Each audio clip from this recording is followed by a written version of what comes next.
Saya hanya pengen tahu ya teman-teman. Ini kan usia hampir 18 bulan ya untuk tanaman cabai saya ini. Jadi sengaja saya nggak bongkar atau nggak saya ganti tanaman baru untuk sementara. Meskipun memang kondisinya sudah seperti ini ya teman-teman, untuk cabai rawit Tita 8F1 di usia 18 bulan ya teman-teman. Jadi kita perhatikan saja nanti apa yang akan terjadi. Apakah setelah usianya menjelang beberapa tahun atau menjelang kedua tahun ini masih tetap bagus atau produktif. Karena memang jika melihat kondisi seperti ini ya teman-teman, bisa teman-teman simak, ini buahnya masih bagus. Dan ini 14 hari saya nggak melakukan pemanenan, sehingga untuk kondisi buah sudah banyak yang matang seperti ini. Dan kemudian simak terus video ini sampai selesai untuk beberapa pertanyaan teman-teman kita yang tentunya ingin bertani atau melakukan proses penanaman horti ya teman-teman.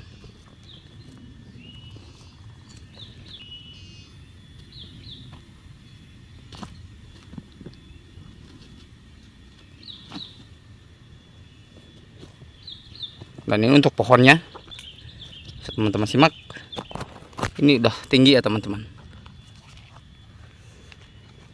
ya, sebesar ini. Jarang-jarang untuk cabai dengan pohon sebesar ini ya teman-teman. Dan hampir secara keseluruhan sama ke sana pun usia 18 bulan pohonnya seperti ini, tinggi sekali ya teman-teman.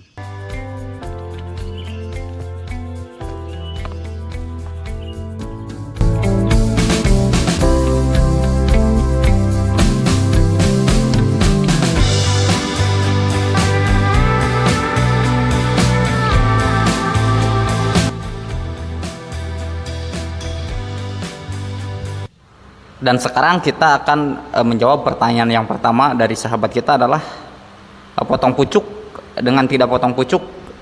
Yang pertama sudah saya tekankan beberapa kali, untuk jawaban ini adalah untuk cabai yang tipe buah tegak itu tidak dipotong pucuk, dan untuk tipe buah yang merunduk adalah dipotong pucuk ya teman-teman. Dan kemudian kita ada pertanyaan lagi dari Irma Syam 123 ya.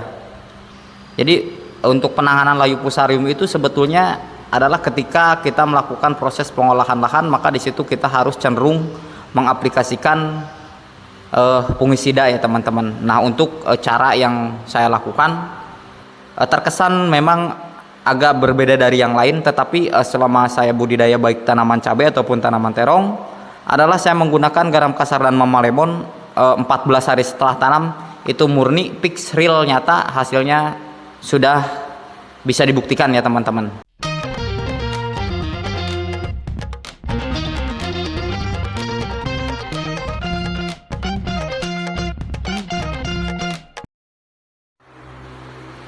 Jadi puradan itu sebaiknya ditaburkan setelah padi itu usia 2 minggu ya teman-teman, setelah melakukan penyiangan pertama.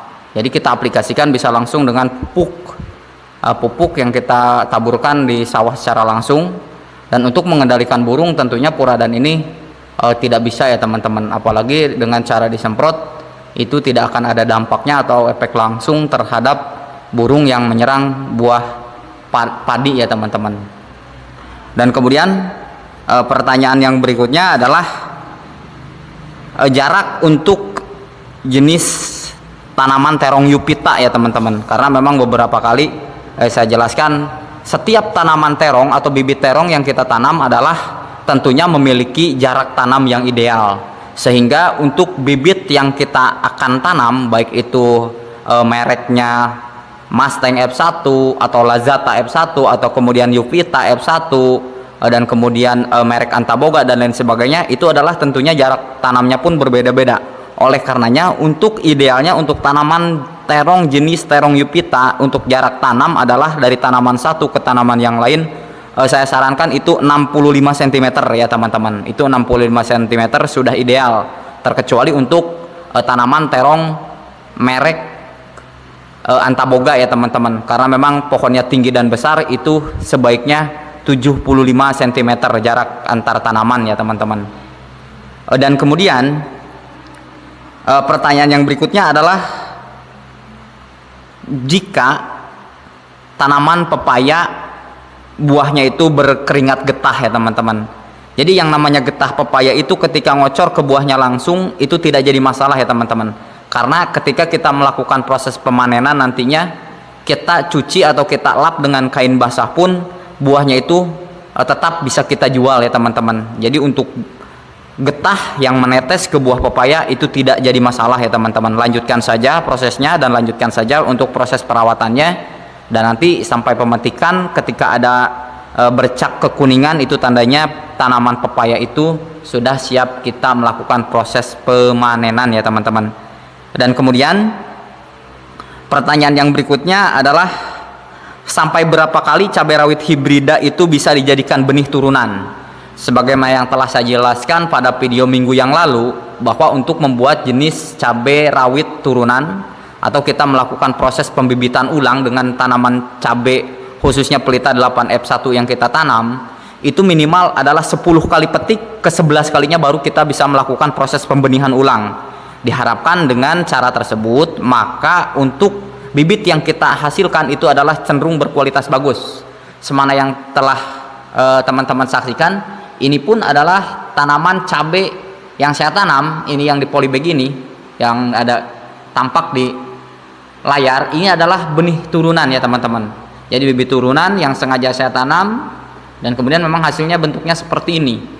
Ini hasil benih turunannya memang bagus ya teman-teman. Jadi jangan khawatir ketika kita melakukan proses pembenihan ulang, dari 10 kali panen ke 11 kali kita lakukan pemanenan, itu bisa dijadikan benih turunan ya teman-teman. Dan hasilnya itu sama saja ya teman-teman, sama saja dengan F1 atau kualitas pabrikan.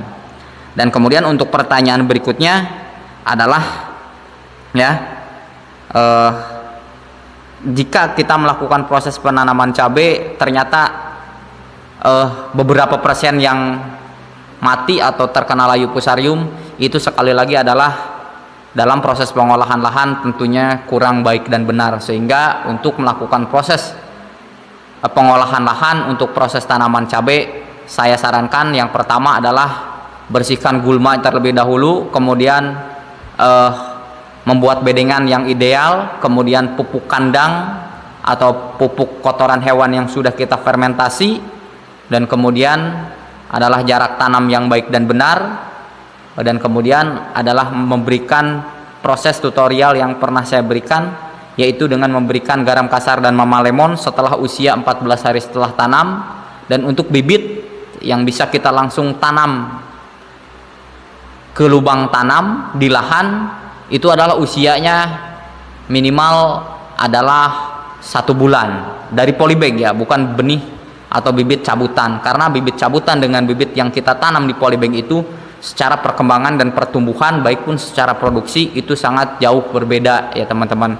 Sehingga saya sarankan untuk melakukan proses pembibitan teman-teman bisa dilakukan di polybag atau kreiseme ya teman-teman. Mungkin itu saja yang bisa saya berikan untuk pemahaman atau pertanyaan pada video kesempatan kali ini. Kurang lebihnya mohon maaf. Jika ada pertanyaan silahkan di kolom komentar. Akhir kata, assalamualaikum warahmatullahi wabarakatuh.